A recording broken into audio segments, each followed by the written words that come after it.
پر ماں باپ کا کیا حق ہے؟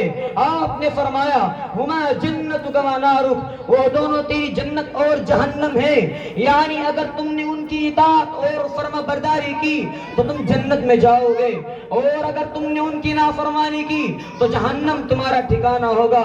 حدیث میں آتا ہے کہ اگر کوئی نیک اولاد اپنے ماں باپ کی طرف پیار و محبت کی نظر سے دیکھے تو اللہ پاک ایک مرتبہ دیکھنے پر حج مقبول کا ثواب عطا کریں گے۔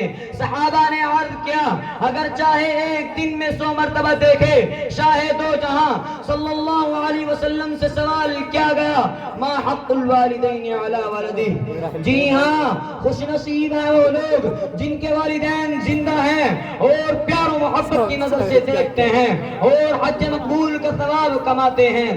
محترم حضرات، آج کے اس دور میں والدین کے ساتھ بدسلوکی کی جاتی ہے، ان کو ستایا جاتا ہے، ان کو مارا اور پیٹا جاتا ہے، اس پر بس نہیں والدین کو قتل بھی کر دیا جاتا ہے۔ ارے افسوس صد افسوس، والدین کے ساتھ ہمارا یہ معاملہ کتنا بھیانک اور بدترین جرم ہے۔ حدیث شریف میں آتا ہے کہ اللہ تبارک و تعالی فرماتے ہیں جس خوشی سے اس کے والدین راضی ہو میں بھی اس سے راضی ہوں۔ حدیث میں آتا ہے کہ والدین کی دعا اولاد کے حق میں قبول ہوتی ہے۔ حدیث میں آتا ہے کہ والدین کی نافرمانی ایک بہت بڑا گناہ ہے۔ حدیث میں آتا ہے کہ والدین کی نافرمانی ایک سب سے بڑا گناہ ہے۔ حدیث میں آتا ہے اللہ کی رضامندی والدین کی رضامندی ہے، اور اللہ پاک کی ناراضگی والدین کی ناراضگی میں ہے۔ حدیث میں آتا ہے کہ والدین کی نافرمانی شب برات جیسی اہم رات میں بھی مغفرت سے محروم کر دیا جاتا ہے۔ حدیث میں آتا ہے کہ جو شخص جس کی فراوانی کرے اور لمبی عمر کی تمنا رکھتا ہے اسے چاہیے کہ والدین کے ساتھ اچھا سلوک کرے۔ حدیث میں آتا ہے کہ باپ جنت کے دروازوں میں سے ایک دروازہ ہے۔ دو حدیث میں آتا ہے کہ جس نے ہر جمعے کو اپنے والدین کی قبر کی زیارت کی تو اس کے گناہ معاف کر دیے جاتے ہیں اور جہنم سے نجات لکھ دی جاتی ہے۔ حدیث میں آتا ہے کہ ایک صحابی والدین کو روتا چھوڑ کر جہاد میں شرکت کے لیے تشریف لاتے ہیں، آپ صلی اللہ علیہ وسلم ان کو واپس لوٹا دیتے ہیں اور فرماتے ہیں کہ جاؤ ان کو ہنساؤ جیسا کہ تم نے ان کو بلایا تھا۔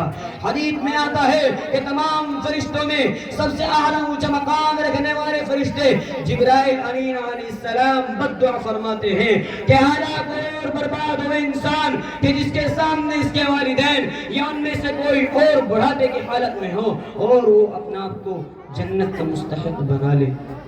سید الانبیاء جناب محمد رسول اللہ صلی اللہ علیہ وسلم نے اس بد دعا پر آمین فرمایا۔ بزرگوں کا مقولہ ہے اگر تم علم چاہتے ہو تو استادوں کی خدمت کرو اور اگر دولت چاہتے ہو تو ماں باپ کی خدمت کرو۔ اے مسلمانوں، ایک مرتبہ حضرت حلیمہ سعدیہ تشریف لاتے ہیں، حضور پاک صلی اللہ علیہ وسلم انہیں دیکھ کر کھڑے ہو جاتے ہیں اور اپنی مبارک چادر اتار کر حضرت حلیمہ سعدیہ کے قدموں میں بچھا دیتے ہیں۔ صحابہ کرام حیران ہو جاتے ہیں کہ کون خوش نصیب عورت ہے کہ جس کے لیے سارے کائنات کے سردار جناب محمد رسول اللہ صلی اللہ علیہ وسلم نے اپنی چادر بچھا دی۔ پتہ چلتا ہے کہ آپ کی دودھ پلانے والی ماں ہے حضرت حلیمہ سعدیہ یہ ہیں۔ انداز لگائیے کہ شہنشاہ دو جہاں صلی اللہ علیہ وسلم نے کتنی عزت و آبرو سے ماں کو نوازا ہے۔ حضرت اویس قرنی کو دیکھے کہ ماں کی بیماری اور خدمت کی وجہ سے ہمارے نبی صلی اللہ علیہ وسلم کی خدمت میں حاضر نہ ہو سکے۔ ہمارے نبی صلی اللہ علیہ وسلم کو ان کی عادت اور طور طریق اتنا پسند آتا ہے کہ صحابہ کرام سے ان کی تعریف فرماتے ہیں، صحابہ نیز اپنے صحابہ سے فرماتے ہیں اگر تمہاری ان سے ملاقات ہو جائے تو استغفار کی دعا کرنا۔ اے نوجوانوں، والدین نے اپنی تمناؤں کا گلا گھوٹا، اپنی تمناؤں کا گلا گھوٹا، اپنی ہر آرزو کو دفن کیا، اپنے تمام جذبات قربان کیے مگر تیری ساری حسرتیں پوری کی۔ میں اپنی تقریر کو یہیں پر ختم کرنا چاہتا ہوں۔ دعا کیجئے کہ پوری امت کو والدین کی خدمت کرنے کی توفیق عطا فرمائے۔ وآخر دعوانا ان الحمد للہ رب العالمین۔